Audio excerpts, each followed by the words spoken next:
In this video, I am going to show you how to stop YouTube TV recordings and manage your saved content. If you've set up a show or series to record on YouTube TV but no longer want it saved, the process is simple. First, log into your YouTube TV account on the website or app.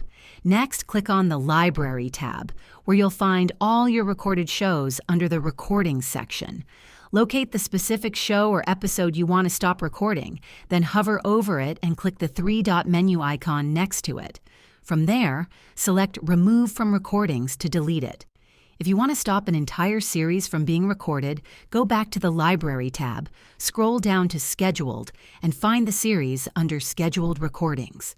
Click the three-dot menu next to the series and select Stop Recording Series.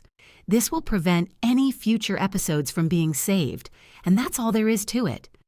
If this video helped you learn how to stop YouTube TV recordings, please give it a thumbs up and subscribe to the channel for more helpful tutorials. Thanks for watching.